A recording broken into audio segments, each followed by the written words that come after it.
వివాదాస్పదమైన big beautiful బిల్లును America senate తాజాగా ఆమోదించింది. కాగా బిల్లుకు సెనెట్ ఆమోదం లభించడాన్ని గొప్ప విజయంగా అధ్యక్షుడు డొనాల్డ్ ట్రంప్ పేర్కొన్నారు. ఇదిలా ఉంటే ఈ బిల్లుపై డోజ్ సంస్థ మాజీ సారథి ఎలన్ మస్క్ తీవ్ర విమర్శలు చేశారు. ఇది అమెరికాను విధ్వంసం చేసే బిల్లని ఎలన్ మస్క్ మండిపడ్డారు.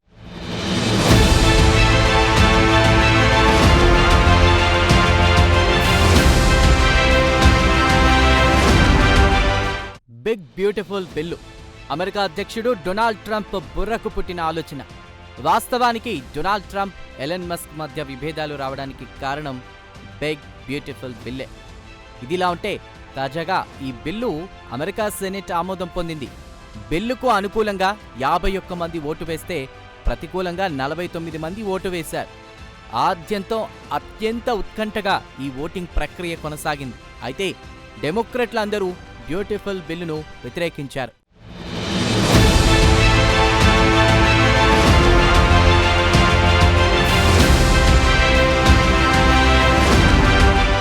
బ్యూటిఫుల్ బిల్లుకు సెనెట్ ఆమోదం లభించడంపై అధ్యక్షుడు డొనాల్డ్ ట్రంప్ ఫుల్ ఖుషి అయ్యారు. రిపబ్లికన్ పార్టీకి లభించిన గొప్ప విజయమని తమ ట్రూత్ సోషల్ పోస్ట్లో ఆయన రాసుకున్నారు. అమెరికా ఆర్థిక వ్యవస్థ బలోపేతం కావడానికి ఈ బిల్లు ఎంతగానో ఉపయోగపడుతుందన్నారు ట్రంప్. రానున్న రోజుల్లో అమెరికా అభివృద్ధిలో దూసుకుపోతుందన్నారు అధ్యక్షుడు ట్రంప్.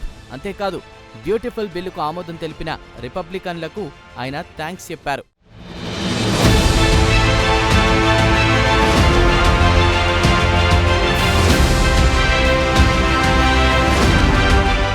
ఇదిలా ఉంటే బిగ్ బ్యూటిఫుల్ బిల్లుపై టెస్లా కంపెనీ అధినేత, డోజ్ సంస్థ మాజీ సారథి ఎలన్ మస్క్ తీవ్ర విమర్శలు చేశారు.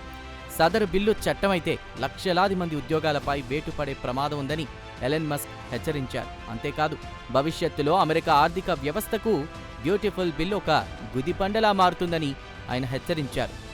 బిల్లును సెనెట్ ఆమోదించడాన్ని ఒక విధ్వంసకర చర్యగా ఎలన్ మస్క్ పేర్కొన్నారు. బ్యూటిఫుల్ బిల్ కారణంగా రానున్న రోజుల్లో అమెరికాలో అనేక పరిశ్రమలు మూతపడతాయని ఆయన హెచ్చరించారు.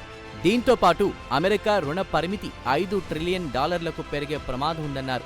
అంతేకాదు బ్యూటిఫుల్ బిల్లు అంతిమంగా రిపబ్లికన్ పార్టీకి రాజకీయ ఆత్మహత్యగా మారుతుందన్నారు ఎలన్ మస్క్.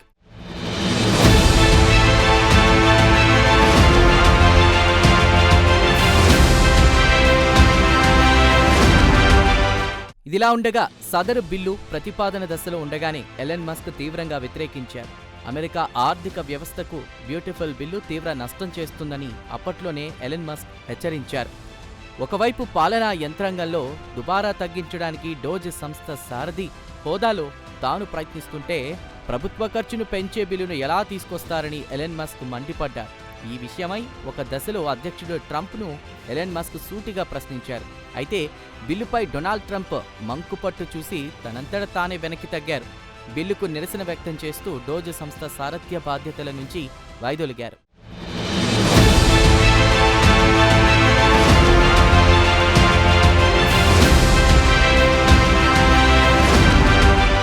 డోజ్ సంస్థ నుంచి వైదొలిగిన తరువాత అధ్యక్షుడు డొనాల్డ్ ట్రంప్ను లక్ష్యంగా చేసుకుని ఎలన్ మస్క్ అనేక నెగిటివ్ కామెంట్లు చేశారు. ఒక దశలో ట్రంప్కు పోటీగా రాజకీయ రంగ ప్రవేశం చేయడానికి ఎలన్ మస్క్ రెడీ అయ్యారు కూడా. కథ అక్కడితో ఆగలేదు. ది అమెరికన్ పార్టీ పేరుతో ఒక రాజకీయ పార్టీని కూడా ఎలన్ మస్క్ ప్రకటించారు. అయితే ఏమైందో ఏమో కానీ చివరకు ట్రంప్పై తాను చేసిన నెగిటివ్ కామెంట్లకు ఎలన్ మస్క్ పశ్చాత్తాపం వ్యక్తం చేశారు. అధ్యక్షుడు డొనాల్డ్ ట్రంప్ విషయంలో తాను తొందరపడ్డాననే అర్థంలో మస్క్ మాట్లాడారు. దీంతో డొనాల్డ్ ట్రంప్, ఎలన్ మస్క్ మధ్య సయోధ్య కుదిరింది. ఇదిలా ఉంటే బ్యూటిఫుల్ బిల్లుపై ఎలన్ మస్క్ మరోసారి మండిపడ్డారు. అయితే దీనికి ట్రంప్ ఎలా స్పందిస్తారో వేచి చూడాల్సిందే.